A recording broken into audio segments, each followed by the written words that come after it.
بسم الله والحمد لله والثناء لله والصلاة والسلام على رسول الله وبعد. أولا السلام عليكم ورحمة الله تعالى وبركاته. بعد التحية waxaan marka ugu horeysa mahad ballaaran u jeedinayaa Allah subxaanahu wa ta'ala.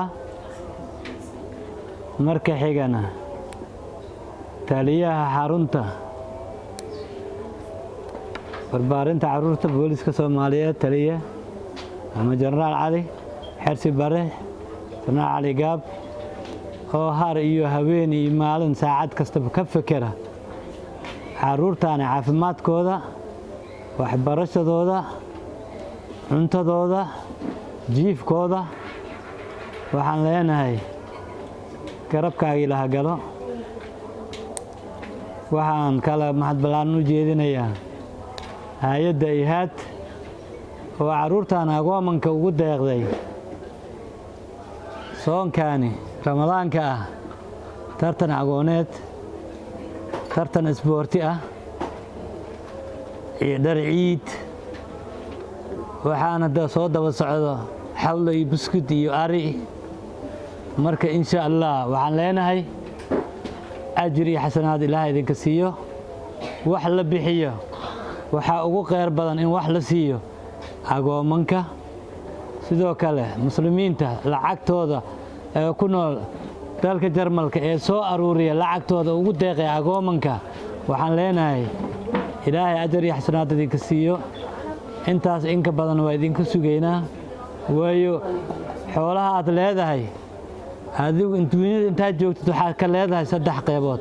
waa mid aad cunto iyo mid aad xerato iyo mid aad sadaqaysato. waxaana ugu fali badan kan aad sadaqaysato oo aakhira kuu jira kaas ayaa ugu fali badan.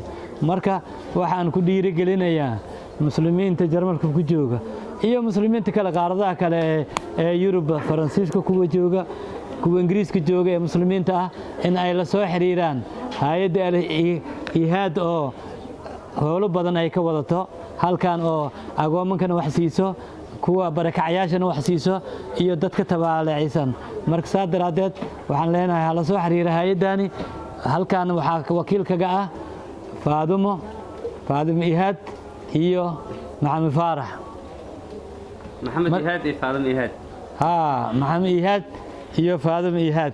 marka waxaan leenahay ajir idinkan ajir ila xasanaad ila idinka siiyo dadaalka aad qabanaysiin. waxaan leenahay ajir iyo xasanaad ila idinku siiyo.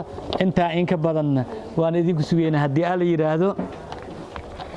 waxa kale mahad ballaaran u jeedinaa tartamayaasha oo aad u soo diyaariyay labada group oo ahaa isku filan iyo maxaa la yiraahdaa ogaalka dunida. waa laba group aad u dadaalay su'aalihii loo jeediyay si qurux badan ugu jawaabay iyagoo degan. ayagana waxaan leenahay waad ku mahadsantihiin dadaalka aad muujiseen. laba group hadduu tartamana waxay suurtagal kullayba caawa haddii aad barbar noqon lahaydeen hataa halkaan lagama kici lahayn ilaa qof haro su'aalo kale leen diyaarin lahayn waa sii socon lahayd caawa dhan waa fadhin lahaydeen haddii socon laakiin tahajjud leen ku gali lahayn. marka intaan soo casheenaa soo noqon lahayn hataa. marka hadda wax yar aan saas u sii badneen oo markaad